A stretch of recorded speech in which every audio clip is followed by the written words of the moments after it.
Good morning, good afternoon, good evening, whoever and wherever you are. This is Lee, and we are on the game of tongues. And right now, I'm talking with my buddy Cliff, and he is from Alabama. Say hello, Cliff. Hello, everyone. Cliff is in his 20s, early 20s, and he's a police officer. And I always say I respect the police and pay them homage and thank them for their service. We really appreciate it. We started talking a couple of months ago, and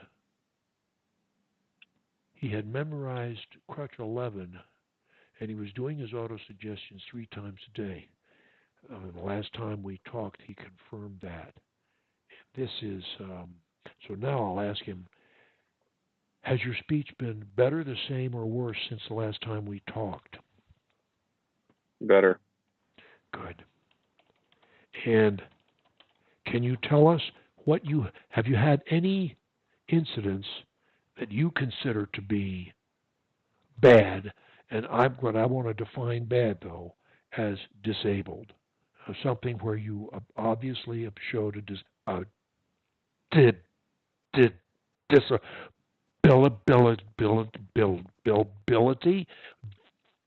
I mean disabled. I don't mean I was late for work and I forgot to stop by the school and get my brother and that's not what I'm talking about. I'm talking about appearing like you can't talk. That's when we eliminate those events, and also the silences that are embarrassing. What's your name? That's embarrassing. When we eliminate those things, it's just a question of time. Well, number one, when we eliminate those things, we are to all appearances as fluent as anyone else. And secondly, in time, the fear guy back there, he dies because you got every time we stutter or repeat or have a major block and we appear disabled, we're feeding the fire. We're throwing gasoline on the stuttering fire in our brain. And like any fire, if you do not feed the fire consistently, it'll just get smaller and smaller until it burns out and it'll be gone. And that is exactly what happens to stuttering. Which is not to say, I've had no fears of stuttering for over 40 years. None. Zero. Have I had threats? You bet your life. Often, no. And at this point, if I have, one a year, one every 6 months, it's a big deal. Do I make mistakes like anyone else? I did. Yeah, of course. But they're not fear-driven. Now, if I were hypersensitive and saying, "Oh, I'm like the typical stutterer," oh no, I seem to falter in my speech. I don't care. I'm not disabled. I know it, and no one thinks I am. So I don't care if I make little mistakes. I'm just a human being here. It's okay. Very important. Very, very important that we not don't try and high jump 7 feet. No one's done that, or maybe 1 or 2 people. Don't try and jump that. Stick to the 3 or 4 feet that most of us can jump, and you'll be fine. Now, you can be a lot better than the average, too, and you will if you work at it. But don't set a 7-foot bar up there, because it isn't going to happen. You're not going to high jump over 7 feet. So we got to be reasonable. Now, so what have you been doing? Well, I was going to ask you, have you had any bad incidents defined as appearing disabled since the last time we talked? By your definition of bad, no, I have not. Okay. Can you tell me when the last bad one you had was? By totally locked up, like bad, it's been probably close to a year. What prompted you to contact us? Because I still struggle with it. Okay. I still struggle with the fears all the time. Like I'm pretty good at getting around it, but the fear of it and the little the mind box. What are you doing on a daily basis to improve your speech? I'm going over the Crutch 11 drills that we went over last week or 3 weeks ago. Okay. I am reading Melvin Powers' book. Trying to figure out some of that. The auto suggestions I'm doing, and throughout the day I'm running over. Every time I think about it, I'm running over the Crutch 11 list. Okay. Are you doing your auto suggestions or self-hypnosis treatments at night and in the morning? Mhm. Mhm. Okay. Both in the morning and at night. Okay. Have you noticed? I think you have because you said better. I guess I will quantify it a little more. What percentage, before you read my book, what percentage, how many minutes in the average hour would you say you thought about your speech in a negative way? On average, probably 5 or 10 minutes. Okay. That was before you read my book. Correct. I'm going to say 10 minutes. I'm going to put it on the high side because I'm not sure if 5 minutes would motivate. I'm trying to put myself in your shoes. Would have motivated. I used to think about it like 50 minutes of the hour. I almost never stopped thinking about it. It was maddening. Anyway, what now in the past week? How many minutes an hour would you say you're thinking about it? Probably a lot more, honestly, because of the drills. I said thinking 20, 30 negatively, minutes. though. I mean, really. Oh, negatively? Yeah, I meant negatively. Oh, almost nil. Uh-huh. Now it's every time I think about it, it's working on drills or. Can I say? Can I say 1 to 2 minutes? Mhm. Yeah, negatively is almost completely gone now. All right, I'll say almost none negative now. That's a huge step. When you have a negative thought about your speech, what do you do about it?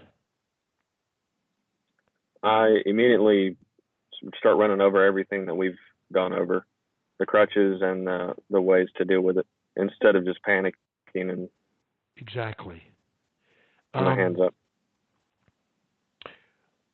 When you're forced to, let's say you're in a very dire situation, might that be, for example, when you're arresting somebody? Mhm. Okay, let's just say, without defining that, in the process, you're about to arrest somebody, and when at that moment you have to say quite a few things, and how are you handling that now?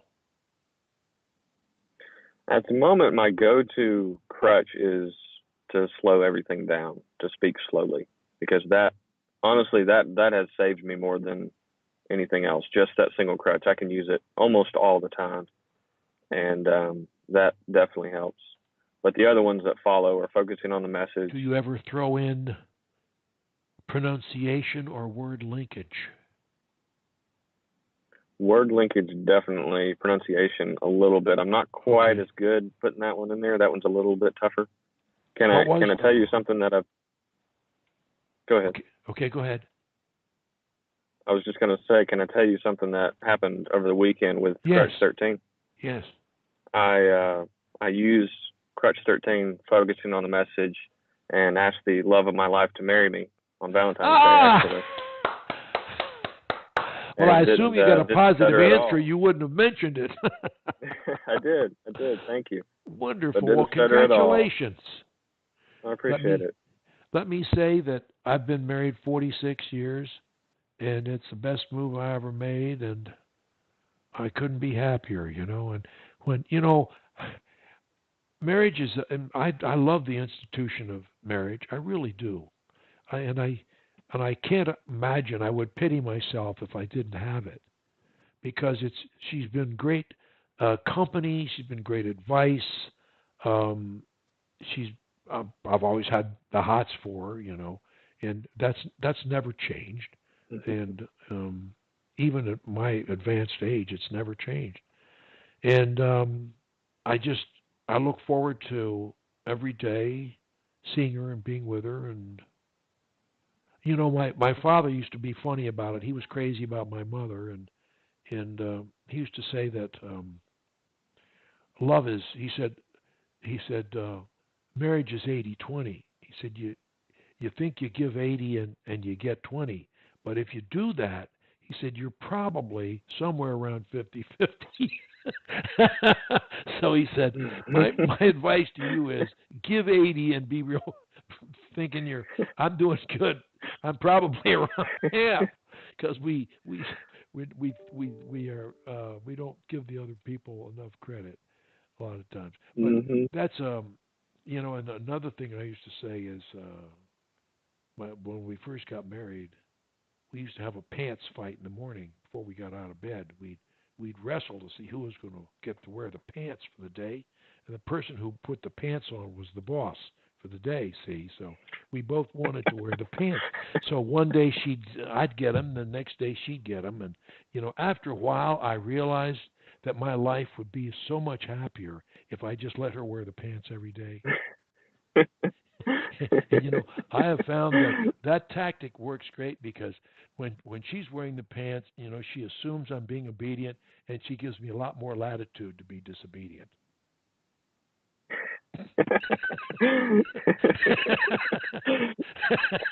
I'm gonna write that down. That's fantastic.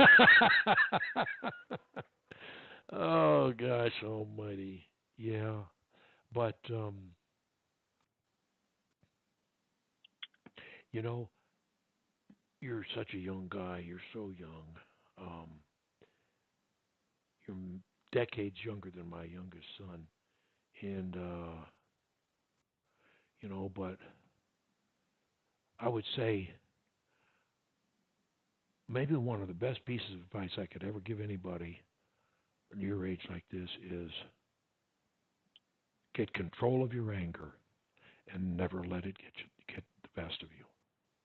Don't ever let it get the best of you with anyone or any creature. Never lose your temper.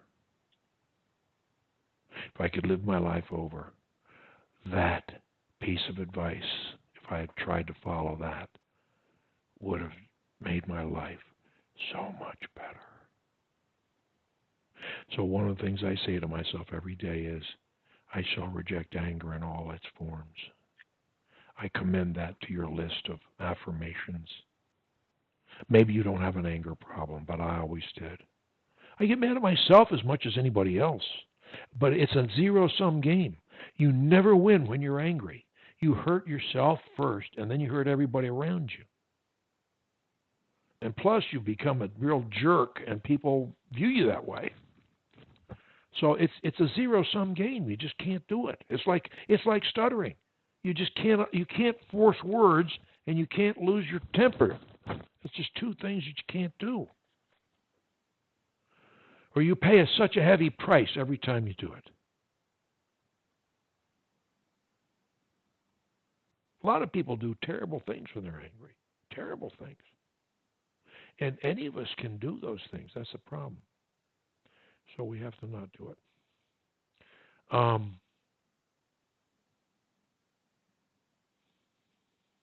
You're doing everything right. I would say, are you going silent much, or are you pretty much able to communicate sufficiently in virtually all situations? Pretty well. I would say I have to change what I'm saying sometimes, but 10% maybe. I rarely have to go completely silent. That's very, very good news. That's very good news. And don't view. I have many people say to me, "Yeah, but darn it, I had to use a crutch." Don't look at it that way. Look at it like, "Hey, I used a crutch. I smoked another fastball by the evil guy. Whew, struck him out again. He's on a bench. Every time he comes up, I strike him out. I love it. It's fun. I call it the game of tongues. Part of the game of life. But how we win the game?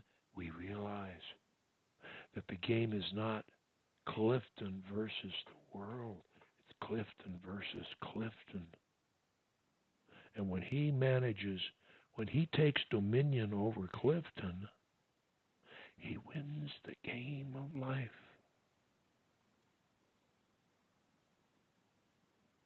But it takes discipline, doesn't it? Mm-hmm. We can't just let ourselves do things. We have to do what's right. What we know is right. When we do, the world is our oyster. There are so many ways of doing that. Eating too much, drinking too much, staying up too late, getting up too late, getting angry, being jealous, hateful, blah, blah, blah, blah, blah, blah, blah, blah, blah. We know it's right. We know it's right. It's so hard to do it. But you know what? I've told many PWS, what I want on my epitaph is just two things. Did I tell you what I want there? Did I tell you? Have I told you? I want two things on my epitaph. Number one, it says, Lee deserved an A for effort. And secondly, he never hurt a soul intentionally except in self-defense. That's all I wanted to say. I don't want anybody to evaluate, well, he was good or he was bad or he was average or he was this or he was that. I just want him to say, the guy tried. He gave it his best shot, and he didn't hurt people. That's what I wanted to say. That's honorable. Well, it's simple. It's simple. And I've always tried to live by, have you ever heard of Will Rogers? The name sounds familiar, yeah. He's a great Southerner. He was from Oklahoma. And he was in the 20s. He was in 30s. He was in vaudeville as a comic. He was a cowboy. And he'd get on the stage and he had a rope. And he would do rope tricks and tell jokes while he did rope tricks. And he was one of the first people to make fun of politicians. But he did it in a loving way. And the politicians loved him. Everybody loved him. And he was in a number of films and a number of movies. He was very popular, very charismatic. Not handsome or anything, but just a sweetheart of a guy. And he finally ran for Congress in his later years. Of course, he was elected practically unanimously. They loved him to death. And in 1932, when Franklin Roosevelt was about to be nominated for president by the Democratic Party, his state nominated him. They threw his hat in the ring, which is what you would do for your favorite son, just a gesture.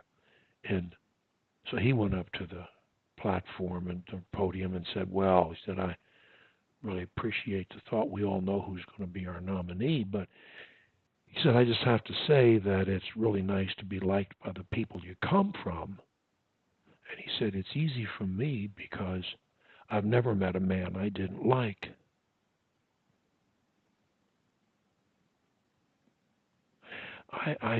That stuck with me. I wasn't there, but I read it, and I heard it in a film on his life. And I've always said, I haven't been able to like everybody, but my goal is to find something to like about everybody. And then there was Ralph Waldo Emerson, a great American philosopher, essayist, minister, great guy. who said he never met a man from whom he couldn't learn something. And I maintain there's nobody on this planet over the age of 12 that can't teach me and probably you something. I don't think there's anybody. Everybody knows something we don't. Mm-hmm. And the trick for you and me is to figure out, what is it? I want to know what you know. We don't have time, unfortunately. If you and I had lunch, you better believe I'd start digging. And you could teach me a lot of things just from your work alone. That would interest me. I'm interested in all data. All knowledge is of value. It's only the misuse of knowledge that's a problem. Knowledge is a wonderful thing. Anyway, what else do you want to talk about this morning? Well, on that note, I was going to say, if you're ever in Alabama, hit me up, and I'll take you to lunch. I would love to. I would love to. Would you buy me a cup of coffee, or would I have to buy you I will. Absolutely. I try to, I got free cups of coffee waiting for me on 5 continents. I don't know if I'm going to get there to collect. It should be fun. Tell you that I've started reading the How to Influence People or Win Friends and Influence People book, and I'm reading it aloud to my fiance. So fabulous. Oh, that's great. That's what I'm working there. I love that. And as you read, the more you can invest yourself in what you're reading. Be an actor, be a thespian. Let yourself go. Have fun with it. Be an extrovert. Be expressive. Evoke. In a positive way. Negative emotions we need to suppress because they hurt us and they hurt other people. Every negative thought can be put in a positive way. And it can be done without anger. Anger always defeats us. It's like stuttering. It's worse. It always defeats us. It's a zero-sum game. I don't care who is the object of the anger, even if it's ourselves, which it often is. We can't win by being angry. Mm-hmm. Why did nobody tell me that? It's so important. You needed yourself. Don't you think that's important? Mm-hmm. Very important. The simplest things. You're going to love to speak. Have you read your fiancée the dedication to my book? Have you read her that? Did you read her this? To you, the dedication. I have not, no. You really need to read it. Okay. Say it after me. Most of us go through life. Most of us go through life knowing only half of ourselves. Knowing only half of ourselves. So we use only half of our abilities. So we use only half of our abilities. We suffer because we are strangers to ourselves. We suffer because we are strangers to ourselves. We have free choice. We have free choice. To accept or reject thoughts. To accept or reject thoughts. Nothing compels us to think anything. Nothing compels us to think anything. Except our own desires. Except our own desires. So use your mental switch. So use your mental switch. And dictate your thoughts. And dictate your thoughts. Believe that you can improve, and you will. Believe that you can improve, and you will. Isn't that wonderful? That's frameable right there. It is, and it's in the dedication to my book. You've got my book, so you've got it. Mm-hmm. It's right up front. And I urge everybody to read that every day and realize, we can, as one neurologist said, we can create largely the person we want to be by programming our minds. And you're learning that, and you're doing it. You're doing it as to speech, but you can do it as to many things. And you can make yourself pretty much what you want to be. And that's the truth. Within reason, you can make yourself the person you want to be. And I'll guarantee you one thing, you can make yourself 10 times happier than you'll ever be if you don't program your mind. Left unattended, it will be our enemy. Exactly. Exactly. Anything else you want to hit today, or shall I let you go? I got my guys are lined up today. Well, that's all that I wanted to cover. I really appreciate it. Thank you for your time.